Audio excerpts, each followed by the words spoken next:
Hello, good evening అండి. నా పేరు డాక్టర్ శివరామకృష్ణ. గుంటూరులోని సాయిరత్న సూపర్ స్పెషాలిటీ హాస్పిటల్లో న్యూరాలజీ కన్సల్టెంట్గా వర్క్ చేస్తున్నాను అనమాట. దాదాపు 27 ఇయర్స్ న్యూరాలజీలో సంబంధించిన ఎక్స్పీరియన్స్ ఉంది. చాలా రకాల కేసులను ట్రీట్ చేసిన అనుభవం ఉంది. గవర్నమెంట్ హాస్పిటల్లోనూ ప్రైవేట్ సెక్టర్లో కూడా పనిచేసిన అనుభవం ఉంది నాకు. ఈ మధ్య మనం తరచుగా వింటున్నది ఏంటంటే, భారతదేశంలో సరికొత్త జబ్బు viral infection or bacterial infection start అయింది అని అందరూ ఆందోళన పడుతున్నారు. మీరు అందరికీ తెలిసే ఉంటుంది ఈ పాటికి. దాన్నే గులెన్ బ్యారీ సిండ్రోమ్ అంటాం. గులెన్ బ్యారీ సిండ్రోమ్ అంటే నరాలకు సంబంధించిన జబ్బు మాట.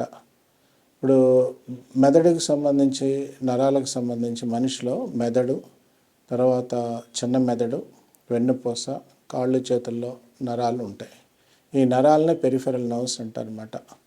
ఈ పెరిఫెరల్ నర్వ్స్లో ఏమన్నా సమస్య వస్తే దాన్ని న్యూరోపతి అంటాం అన్నమాట. సో అది ఉన్నటువంటి సడన్గా వస్తే అక్యూట్ న్యూరోపతి అంటాం అన్నమాట. ఈ గులెన్ బ్యారీ సిండ్రోమ్ అనేది కూడా ఈ అక్యూట్ న్యూరోపతి అన్నమాట. ఇప్పుడు మొన్న పూణేలో దాదాపు ఒక 150 నుంచి 200 కేసుల దాకా ఇవి రికార్డ్ అయినాయి.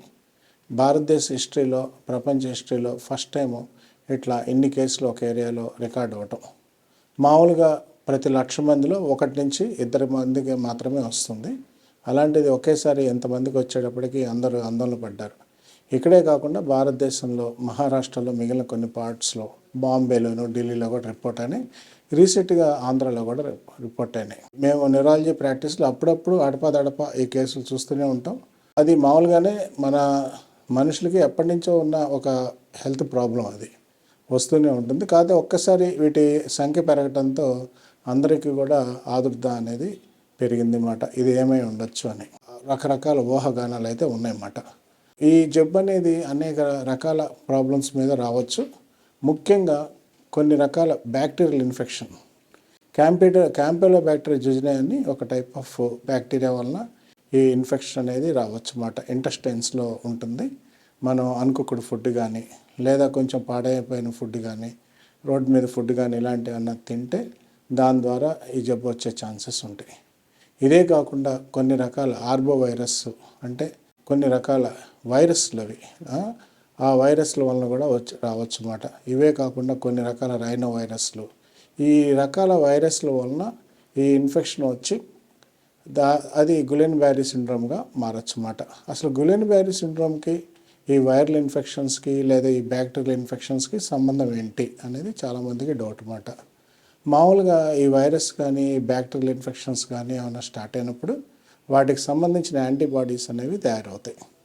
ఆ యాంటీబాడీస్ వైరస్లు కాకుండా మనలో ఉన్న నర్వస్ సిస్టమ్ని అటాక్ చేస్తామన్నమాట. అంటే ఇమ్యూనిటీలో వాటికి సంబంధించిన యాంటీబాడీస్ మన నరాలకు సంబంధించిన స్ట్రక్చర్తో ఐడెంటిటీ ఉండటం వలన నరాలకు సంబంధించిన ప్రాబ్లం మీద, నరాల మీద ఎఫెక్ట్ చేస్తామన్నమాట. ముఖ్యంగా నరాల్లో 2 పార్ట్లు ఉంటాయన్నమాట. సెంట్రల్ పార్ట్ని యాక్సాన్ అని, పెరిఫెరల్ పార్ట్ని మైలిన్ అంటారన్నమాట. ఈ పెరిఫెరల్ పార్ట్ అనేది నరాల్లో ఇన్సులేషన్ సిస్టమ్గా పనిచేస్తుంటుందన్నమాట. అక్కడ అటాక్ చేసి ఆ మైలిన్ మొత్తం డ్యామేజ్ అయిపోతుంది అన్నమాట. ఈ మైలిన్ మొత్తం డ్యామేజ్ అయిపోయి ఎక్కడెక్కడ నర్వ్ ఇంపల్సెస్ అయిపోతాయి అన్నమాట. నార్మల్గా ఈ జబ్బు రావటం మనిషికి ఒక 3 నుంచి 7 రోజులు సాధారణంగా టైం పడుతుంది. ఒక్కోసారి 1 వారం 2 వారాలు కూడా టైం పట్టచ్చు ఈ జబ్బు పెరగటానికి. ముందు కాళ్ళల్లో కానీ, చేతుల్లో కానీ స్టార్ట్ అయ్యి ఆ తర్వాత పైకి స్ప్రెడ్ అవ్వటం కానీ, లేదా పైనుంచి కిందకి స్ప్రెడ్ అవ్వటం కానీ జరుగుతూ ఉంటుందన్నమాట. సో ఒక 3-4 రోజులు అయ్యేటప్పటికి కాళ్ళు చేతులు అంతా కూడా నొప్పులు రావటం, తర్వాత కాళ్ళు చేతులు చచ్చుబడిపోవడం అనేది జరిగిపోతుందన్నమాట. సో ఈ వైరస్ కానీ, ఇన్ఫెక్షన్ కానీ, యాంటీబాడీస్ బాడీలో ఉన్న నరాలు మొత్తాన్ని కింద నుంచి పై వరకు మొత్తం అటాక్ చేసేటికి కాళ్ళు చేతుల నరాలు చచ్చిపడిపోవచ్చు. అదే కాకుండా మెడకు సంబంధించిన నరాలు, ఈ ట్రంక్కి సంబంధించిన నరాలు కూడా ఎఫెక్ట్ అయ్యే ఛాన్సెస్ ఉంటాయన్నమాట. సో పేషెంట్ ఇంకా కదలలేని పరిస్థితిలో మంచం మీద ఉండిపోతాడనమాట. అలా ఉండిపోయి ఆల్మోస్ట్ అట్లా కదలకుండా ఉండిపోతారన్నమాట. దీంతోపాటు ఒక్కోసారి ఈ నరాలకి సంబంధించిన ఇన్ఫెక్షను గుండెకి సంబంధించిన నరాలను ఏమైనా ఎఫెక్ట్ అయ్యి గుండెకి సంబంధించిన ప్రాబ్లమ్స్ రావచ్చు. మీరు వినే ఉంటారు, సడన్గా పేషెంట్ సీరియస్ అయిపోయి హార్ట్ అటాక్ వచ్చి చనిపోయారని. సో అది కూడా ఒక టైప్ ఆఫ్ కాంప్లికేషన్ అన్నమాట. ఇదే కాకుండా ఊపిరికి సంబంధించిన నరాల్లో కూడా తేడా వచ్చి పేషెంట్కి రెస్పిరేటరీ పెరాలసిస్ ఇట్లాంటివి వచ్చి వెంటిలేటర్కి వెళ్ళాల్సిన అవసరం ఉండొచ్చు అన్నమాట. సో చాలా పేషెంట్స్కి ఇది మన పేషెంట్ రాగానే ఎలా గుర్తిస్తాం? న్యూరాలజిస్టులు మేమేం చేస్తామంటే దీనికి సంబంధించి న్యూరాలజీ ఎగ్జామినేషన్ చేసి రిఫ్లెక్సెస్ ఇలాంటివి చూసి స్పర్శ ఎలా ఉందో అన్నీ చూసి దానికి సంబంధించిన జబ్బుని ఐడెంటిఫై చేస్తాం అన్నమాట. ఐడెంటిఫై చేసిన తర్వాత నరాల పరీక్ష ఒకటి చేస్తాం. నరాల పరీక్ష చేసి తర్వాత కొన్ని సందర్భాల్లో రొటీన్ బ్లడ్ టెస్టులతో పాటు లివర్ ఫంక్షన్ టెస్టులు వీటితో పాటు ఊపిరికి సంబంధించిన స్ట్రెంత్ ఎంత ఉందనేది కూడా చూడాల్సి వస్తుంది అన్నమాట. ఇవే కాకుండా ఒక్కోసారి వెన్నులో నీరు తీసి పరీక్ష చేయాలన్నమాట. వెన్నులో నీరులో ప్రోటీన్ కాన్సన్ట్రేషన్ అనేది పెరుగుతూ ఉంటుందన్నమాట ఈ కేసెస్లో. సో ఈ పరీక్షలన్నీ అయిన తర్వాత పలానా జబ్బు అనేది డయాగ్నోస్ చేసిన తర్వాత దానికి సంబంధించిన ట్రీట్మెంట్ ఉంటుందన్నమాట. ట్రీట్మెంట్లో ఇమ్యునోగ్లోబులిన్స్ అని మెయిన్ కొంచెం కాస్ట్లీ ఉంటాయి ఇంజెక్షన్స్, అవి ఇవ్వాల్సి వస్తుంది. దాంతో రెస్పాన్స్ రాకపోతే రక్తాన్ని క్లీన్ చేయాలన్నమాట. ఒక మిషన్లో పెట్టి రక్తాన్ని క్లీన్ చేస్తారు, దాన్ని ప్లాస్మా ఫెర్సిస్ అంటన్నమాట. ఈ 2 మెథడ్స్ జనరల్ ట్రీట్మెంట్ అన్నమాట.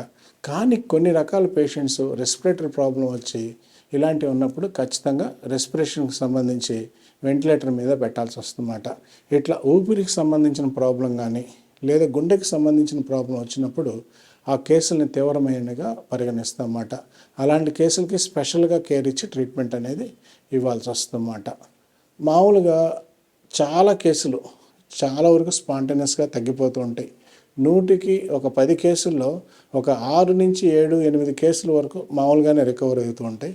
1-2 కేసులు మాత్రం సీరియస్ అయ్యే ఛాన్సెస్ ఉంటాయి. వాళ్ళకి ఇమ్యునోగ్లోబులిన్స్ ఇవ్వటం, అవసరమైతే వెంటిలేటర్ కానీ ఇలాంటివి పెట్టాల్సి వస్తుంది. కానీ ప్రస్తుతం ఉన్న వైద్య శాస్త్రం మన భారతదేశ ప్రపంచ అంచనాల ప్రకారం ఇదేంటంటే మామూలు కోవిడ్ లాగా విపరీతంగా స్ప్రెడ్ అయ్యే కేసు కాదు. ఓన్లీ లోకల్గా మనం తినే ఫుడ్డు, నీరు వీటి ద్వారా వచ్చేది కాబట్టి ప్రజలందరూ కూడా ఆందోళన పడాల్సిన అవసరం లేదు. అంత స్పీడ్గా పాకే ప్రమాదం అయితే లేదు. దీనికి రకరకాల కారణాల మీద వస్తుంది కాబట్టి దీనికి పర్టికులర్గా వ్యాక్సిన్స్ అనేవి ఉండవు. ఓన్లీ థింగ్ ఏంటంటే సెల్ఫ్ జాగ్రత్తలు, బాగా కుక్ చేసి ఇలాంటి ఫుడ్ ఇలాంటివి తీసుకొని కొంచెం పర్సనల్ హైజీన్ కరెక్ట్గా ఫాలో అవుతే ఈ జబ్బు రాకుండా చూసుకోవచ్చు. Thank you.